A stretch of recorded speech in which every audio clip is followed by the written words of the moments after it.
ato që po ndodh jashtë kësaj salle seancës plenare. Prandaj zoti kryetar, në emër të kuvendit nuk e nderon ajo që po bën policia e shtetit kuvendin e Republikës së Shqipërisë. Askush prej nesh nuk duhet ndjehet i rrezikuar nga kritika e qytetarëve.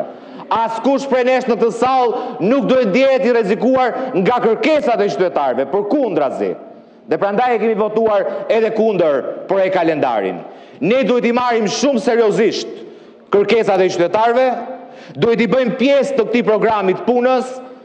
Kanë kërkuar shfuqizimin e disa ligjeve, duhet i shqyrtojmë me urgjencë dhe jo të rrim në heshtje, ndërkohë që atje të moshuar, të rinj janë duke u dhunuar nga punonjësit e policisë shtetit.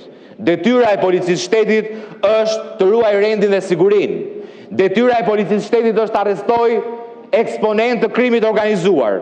Detyra e policisë shtetit është parandaloj ngjarjet kriminale. Detyra e policisë shtetit është parandaloj sulmet ndaj qytetarëve. Nuk ka asnjë rrezik institucioni.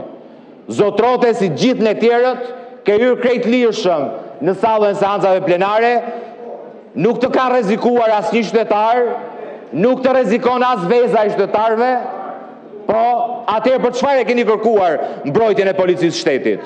Për çfarë keni vu perimetrin deri te rruga e Elbasanit, a thu se kush po hyn këtu? Po hyni ju. Edhe do duhet me ju mbrojt. Do duhet me ju mbrojt ju nga rruga e Elbasanit e deri te rruga e Dibrës. Se ju rrezikohet ju. Se ju rrezikohet ju, se kanë të drejtën e tyre për të protestuar. Për të mbrojtur, pra e keni kërkuar ju mbrojtjen. Po frika juaj nuk mund të justifikoj kur dhunën ndaj qytetarëve. Frika juaj nuk mund të toleroj kur dhunën ndaj qytetarëve. Keni frikë, mos hajdeni në kuvend.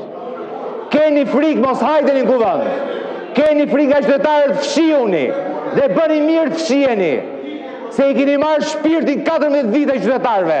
Dhe ky është reagimi që meritoni. Ky është reagimi që meritoni dhe ky është reagimi që do të merrni. Do ju nderonte se cilit prej jush, a ka mundësi ti thuash të pushoj? Ju lutem bani qetësi të dëgjojmë kolegun Bardhi. Ju lutem bani qetësi. Qetësi ju lutem. Frikën tuaj mos ja impononi kuvendit të Shqipërisë.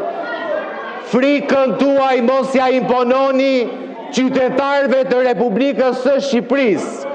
Kostumet tuaj ato shtrejta që keni hasur a bëjnë pis me vezë, mos i përdorni si justifikim për të dhunuar qytetarët.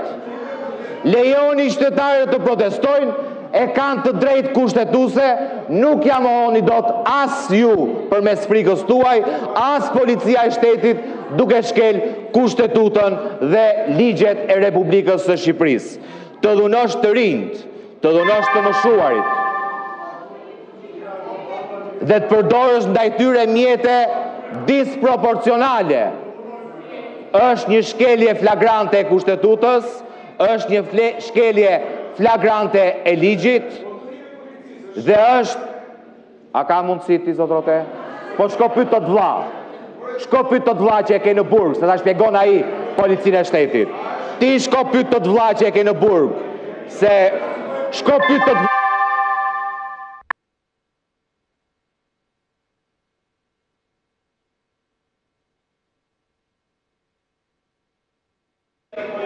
Ju lutem bani qetësi, përfundoni zoti Bardhi se ka mbaruar koha. Përfundoni. Jo, koha s'ka mbaruar. Koha s'ka mbaruar sepse gjatë gjithë kohës. Përfundoni, pra vazhdoni, përfundoni. Gjatë gjithë kohës duhet përballim me frikën e këtyre. Frika e këtyre është ligji i shtetit. Kanë frikë këta, urdhrohet 2000 punonjës policie të dhunojnë qytetarët. Po çka kuvendi është ky që ka frikë nga qytetarët? Çka kuvendi është ky që ka frikë nga zëri i qytetarëve? Çfarë kuvendi është ky që refuzon kërkesat e qytetarëve, shqetësimet e qytetarëve? Ky nuk është kuvend, zoti kryetar, kjo është stre, bunker e këtyre që kanë frikë nga qytetarët dhe sepse kanë shkelur dhe vazhdojnë të shkelin ligjin duke abuzuar me përgjegjësitë e tyre, duke abuzuar me pasuritë publike, duke abuzuar me fondet publike.